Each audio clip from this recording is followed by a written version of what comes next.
Well, good morning and hello, it's me, Kenny Polcari. Today is Friday, February 9th, 2024, and here are the things you need to know to get the day started. Well, by now you know the S&P ticked at 5,000 in the final minute of the day yesterday. The 30-year bond auction, well, it found buyers relieving some of the angst that was building in the market.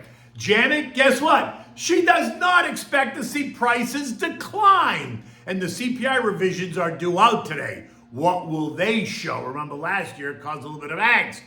Oil's up on rising tensions in the Red Sea. Gold is holding steady. And what are we having for dinner tonight? You can make this for the Super Bowl. It's chicken Scarpiella. It is a great dish, easy to make, and it goes a long way. Okay, look, it was exhausting. We waited all day for it to happen. It was at 3:59 p.m. when somebody hit the buy button on one of the algos that sent the S&P from 4,999 spot 99 to 5,000 spot 40 before it quickly retreated, ending the day at 49.97. And while some is going to say it's just another number in the vast sea of numbers that we digest every day, this one is a bit different. And while we move through the century marks easily, 5,000 represents a new millennium.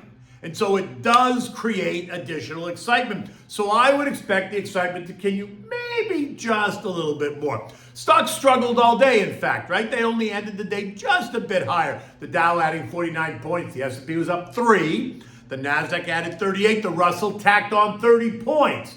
Way out in the lead, up 1.5%, way outperforming the others. But remember, it has also way underperformed the others year to date. And the transports added 67, while the equal weight S&P advanced by 25 points. The bond market digested that $25 billion worth of 30-year bonds, right, with the yield settling in at 4.36%, which was up from where it was trading yesterday morning at 4.33%. Common suggesting that the successful auction reduced the jitters about an oversupply of treasury funding that's coming to the market, which was fearing to cause a plunge in bond prices and then a surge in bond yields, which would ultimately maybe have been a death knell for stocks.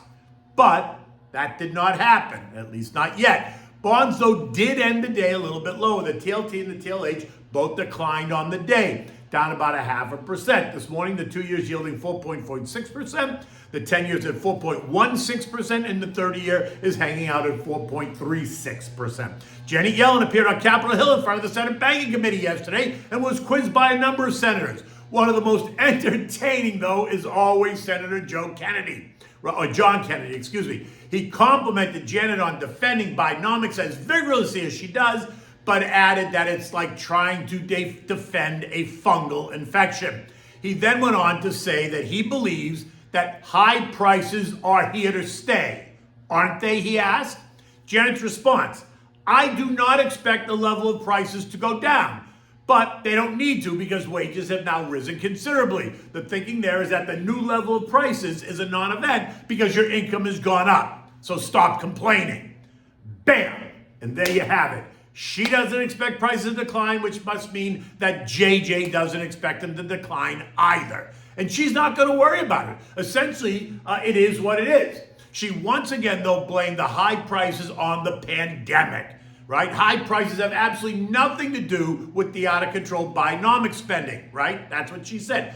Absolutely nothing to do with it. Anyone who believes that needs to go see their psychiatrist as soon as possible. Now, it's been a drumbeat of mostly better than expected earnings reports, cooling inflation, stronger economic data, a bet that the next move in rates is down, not up, and the expectation of even better earnings in 2024. Supply chains are normalizing, and that's allowing production and manufacturing to improve, and that's also helping margins to expand, which all adds up to an earnings growth. And history shows that stock prices follow earnings growth up, and they follow them down when earnings decline.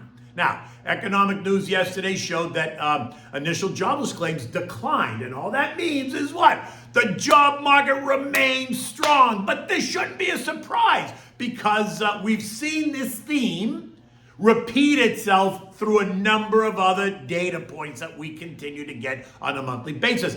And it adds credence to the recent cautious comments coming out of all the Fed heads, right? The latest being Richmond's Tommy Barkin, who is supporting the team, right? Reiterating the idea that the Fed needs to be patient and that the timing of the rate cuts may not be what the market wants or is pricing in, and that could be what causes markets to stumble. Now, while I may be the first one to say, hey, sit back and enjoy the ride, I won't say that there's nothing to worry about. We are trading at 22.5 times current earnings, well above the historical average of 17.5 times. And so this is just something to consider when you're putting new money to work. And while anything tech has been the golden goose for so many, and I'm not saying that there's any reason to unload it, the rally is broadening out. Industrials, financials, and healthcare have broken out. Consumer discretionary is about to break out. So there are other opportunities.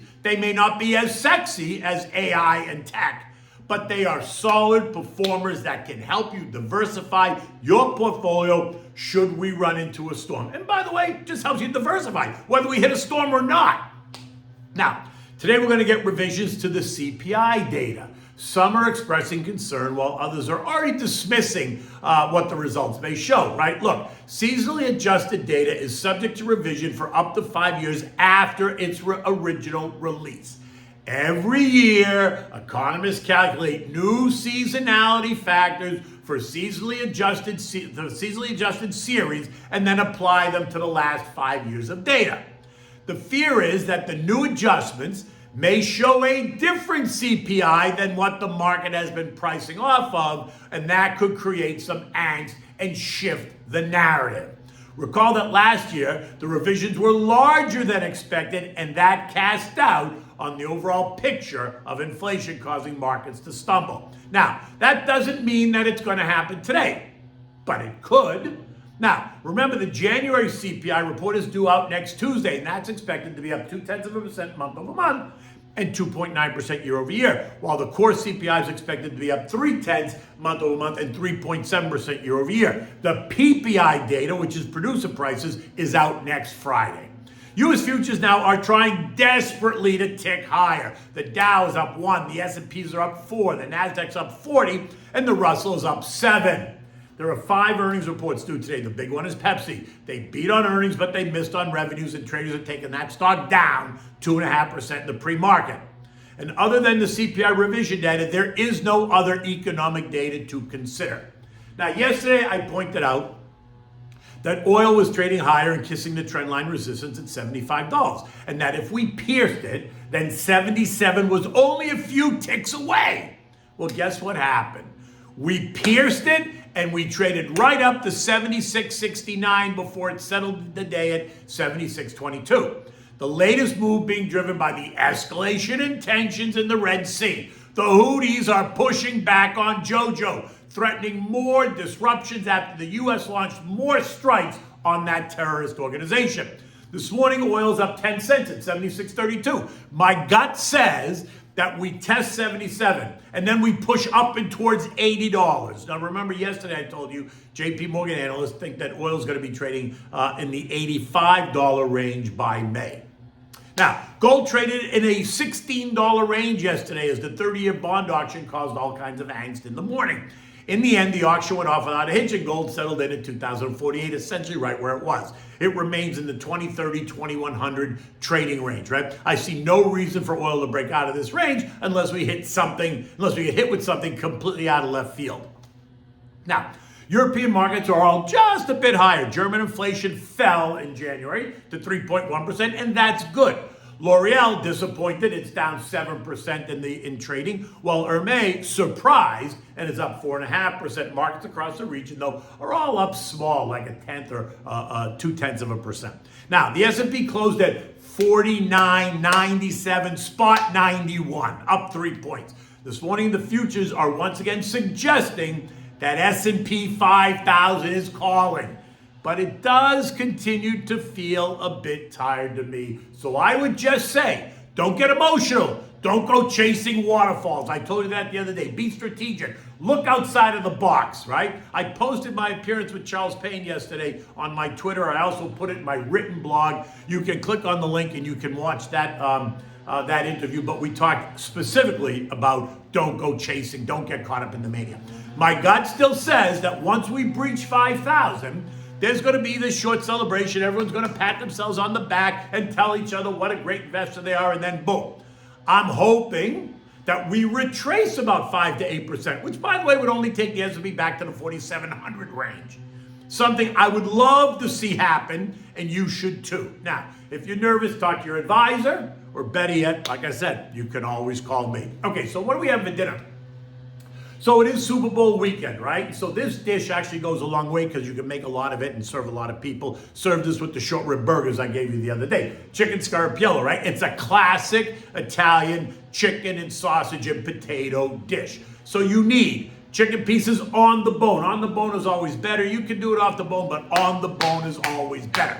You need legs and thighs, right? They're always the best. The dark meat is tender and juicy and moist. You need sweet Italian sausage. You can use hot sausage if you want. You need sweet cherry peppers. You can use hot if you want. You need potatoes, garlic, olive oil, salt and pepper, Italian herb seasoning, red wine vinegar, white wine. You know me, Pinot Grigio Santa Margherita. You need chicken stock and some chopped Italian parsley. You want to preheat the grill and preheat your oven. You want to get your oven to 475 degrees. In a roasting pan, you're going to slice the potatoes, right? You can quarter them, you can cube them, your call, however you want. Season them with salt and pepper and some of the Italian herb seasoning. Drizzle a little bit of olive oil, toss them, and then roast them in the oven for 25 or 30 minutes, stirring occasionally, right? Because you're going to take them out, you're going to put them back in.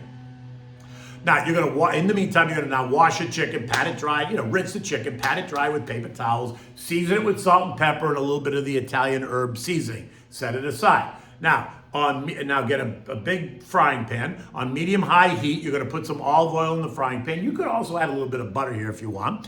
When it's nice and hot, add the chicken pieces skin side down. Again, don't overcrowd it. Cook the chicken until it's golden brown. Careful. You don't want to keep turning the pieces. You want to leave it and then turn it. That's it. You want it to be nice and brown, right? When it's all nice and brown, take the chicken out and place it in the roasting pan along with the potatoes that you've now taken out of the oven, right? Arranging it all nicely. Now, go grill your sausages on the grill. The trick is just you want to get some of the grill flavor, right? You don't want to burn the sausages. Cook them enough. They're going to cook more in the oven, but cook them almost till they're done. Bring them in, slice them into bite-sized pieces, and add that to the roasting pan with the potatoes and the chicken. Now, go back to the saute pan or the frying pan. You want to add in the chopped garlic. You want to saute that until it's a little bit golden brown, just a couple of minutes. Now add in the sweet cherry peppers, right? You can cut these open, remove the seeds. You want to saute those around. You're not really looking to cook them. You're just looking to kind of warm them up. You're going to add about 1/4 cup of red wine vinegar. Allow that to come to a boil. Scrape the sides of the pan, releasing any of the brown bits. When the vinegar is reduced by half, add in 1/2 cup of the dry white wine, the Pinot Grigio. Bring it to a boil and then let that reduce by half. Maybe it's 4 or 5 minutes. Now, if you want, you can thicken up the sauce here. Put a little bit of flour in the sauce so it thickens up. Now you're going to add the chicken stock, about 1 full cup of chicken stock. When it comes to a boil, stir it all up, comes to a boil, remove it from the heat, and pour that all in the roasting pan with the chicken and the sausage and the potatoes, right? And then put the pan back in the oven and let it roast. You're still on 475 and let it stay in there for maybe another 15 or 20 minutes, right? Keep your eyes on it. You don't want anything to burn. After that, remove it from the oven,